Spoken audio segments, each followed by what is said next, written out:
Here's the Fatsia japonica. This is how it's looking after the coldest of the winter. Hopefully is over now.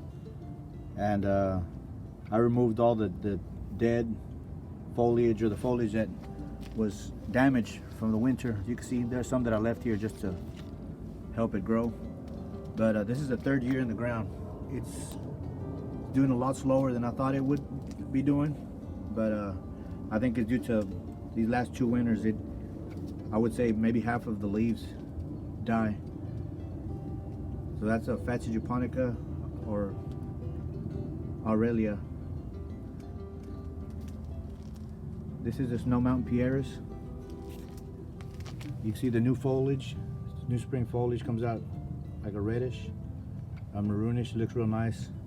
It has some of the flowers. Basically, they're kind of bell shaped, kind of unique. Check out this Japanese maple. It's breaking dormancy, and you can see how the leaves are starting to come out. This is going to be a real nice, like burgundy colored, really bright in the beginning of the season, and then it goes green towards midsummer. But if you don't have a Japanese maple here in Zone 8A, you can have them. Make sure they have plenty of shade because they do burn easily. But highly recommend. This is a panned out view of the tree. It's about 6 feet, maybe 6.5 feet tall.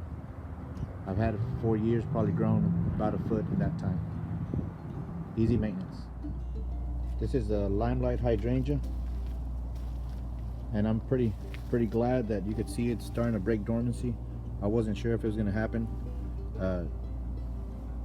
due to the stress they had to overcome last year with heat and drought, and I tried to take care of them. But this year I moved them. I have a video where actually you could see that I removed them from that area and put them over here. The other one doesn't seem to be doing good at all. I had to cut it in half actually. There it is, and I'm hoping that I see some suckers or something, but it's not looking good. But at least this one's breaking dormancy and it's looking pretty good.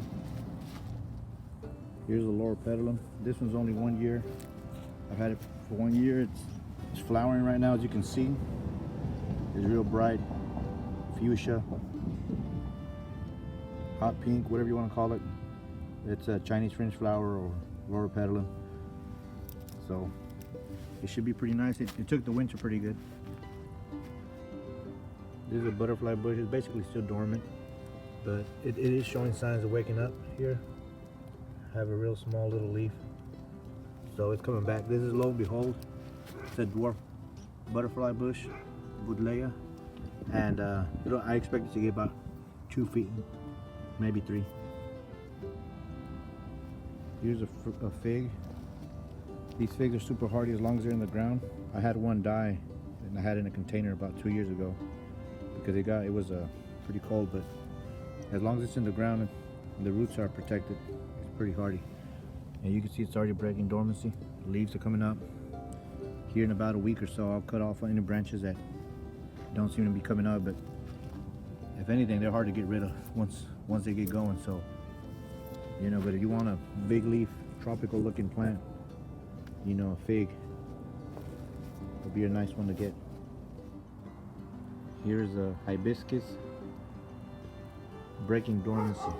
This is Rose of Sharon. This is not your typical tropical hibiscus. This is a deciduous version. It's called Rose of Sharon. This is pink chiffon. It is a hibiscus, and the actual botanical name is Hibiscus syriacus or something like that. But it's pretty neat. You can see it has alternating nodes, and it gets really pink flowers.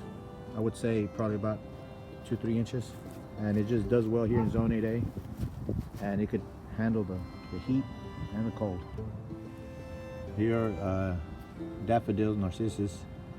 I think this is probably the last one from all these bulbs that I've placed in the ground. If you don't have any daffodils, and if you're interested in starting, you know, to kind of mess around with bulbs, this is the best one to start with. Super reliable. You don't have to do anything. you plant them in the fall and you just leave them, and they come out in early spring. And then, like you can see right here, it looks like there's maybe a clump of 2 or 3. So what I can do after they start getting yellow, I'll cut them out and I'll dig them out and I'll divide them. And I started with about 50, I think, and there's got to be about 100 now. If you watch some of my old videos, you know that 4 of the arborvitae that I had here, zone 8A, all died due to heat stress last year and drought. And so, you know, for the meantime, I'm just putting some plants here. So this is one. This is a Gardenia. I had it. This is gonna be mine. I've had it for a year at least, and this is a great plant. It's an evergreen. It survives zone 8A, and it gets these kind of 2-3 inch white flowers, super fragrant. And the neat thing about it is, it's in Mother's Day it'll be blooming. So if you want a present to give, you know, give your mother Mother's Day, this is a great one. But I can see some small buds already, so it's getting ready. This is a Gardenia also that I propagated from the mother over there. It's pretty simple. I have a video about it, you can check it out, but it looks pretty good, and you can see it's also getting ready to bud. So far so good. And then here's autumn blaze maple, and it's still dormant, but it's breaking dormancy. You could see already. This is where the leaves are going to come out. And I've had this one for, I would say, 3 years, and it's last year probably grew about 2 feet. And from my understanding, these grow 2-3 feet a season. So it's so far doing pretty good. Autumn blaze maple. This is a red tip Photinia. It was already here when we moved in. It's really the wrong plant. Even though it looks really nice, it's prone to leaf spot, which it does get. But if you trim it kind of in the late winter, all the new foliage comes out red, which looks really nice. The reason why it's in the wrong place is because I have to trim it at least 1 or 2 feet every year. These could grow, I've seen these 15-20 feet. So, and right here they have to be managed to basically under 8 feet. So here's a crepe myrtle, breaking dormancy. It already has some leaves, as you can see, but it also has some smaller ones. For example, like this right here, I just take them off before they get any bigger. Here's another one, and I just let the top one, also in the wrong place. These grow a foot or 2 every year, so I have to continue to trim them. And but they're still nice because you don't have to do anything. You don't even have to water them, so that's kind of neat. The bad thing is they grow too much and they sucker like crazy, and if you're trying to get rid of them, it's almost impossible.